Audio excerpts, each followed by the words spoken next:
Десятки агрономов-любителей получили поддержку для развития своего хозяйства. Такая же возможность есть теперь и у тех, кто не успел попробовать свои силы. В этом году уже в 4-й раз в регионе пройдет конкурс на лучшее подсобное хозяйство. Желающих принять участие с каждым разом все больше. Конкурс инициирован главой Республики Ингушетия в 2021 году. Конкурс набирает интерес у населения, количество побороться за первые места у нас растет, интерес населения растет, и подход населения к этому конкурсу более творческий, даже уже по оформлениям видно. Первый этап у нас пройдет на уровне муниципальных образований районов и городов. Он начнется с 13 июня. Нами уже объявление дано, рассылка по министерству, по муниципалитетам уже сделана. Заявки на первый этап будут приниматься вплоть до 27 июня. Комиссия будет оценивать и отбирать участников на уровне муниципальных образований. Второй этап с 1 по 27 июля определит победителей. Критерии конкурса определены постановлением правительства Ингушетии. Перечень сам небольшой.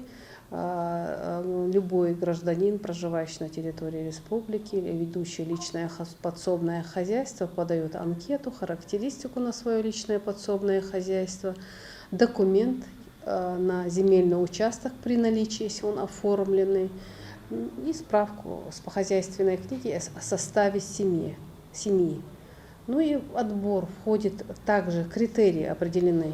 Там уже зависит от того, от количества насаждения, от оформления, от того, от размера земельного участка. Конкурс, инициированный главой региона Махмудом Али Калиматовым, отличная возможность, шанс продемонстрировать успехи в сельском хозяйстве и получить признание за свой труд. Заявки принимаются в письменном виде с фото или видеоматериалами в органы местного самоуправления. Победители конкурса по традиции получат ценные призы. За первое место пошли приз в районе 500 тысяч, второе место 300 тысяч рублей и третье место 200 тысяч рублей. 20 участников, которые примут участие, получат поощрительные призы в размере 50 тысяч рублей. По постановлению мы еще можем дать, если у нас будет равное количество баллов, мы можем дать либо 2 первых места, либо 2 вторых, либо 2 третьих. Это все зависит от решения региональной конкурсной комиссии. В прошлом году первое место поделили между собой сразу 2 участника, один из которых Заурбеков. Он получил от руководства республики 500 000 рублей. Победа в конкурсе для него стала полной неожиданностью. Это само по себе получилось. Естественно, я не ожидал этого. Рад. Алхамдулилла, конечно, рад.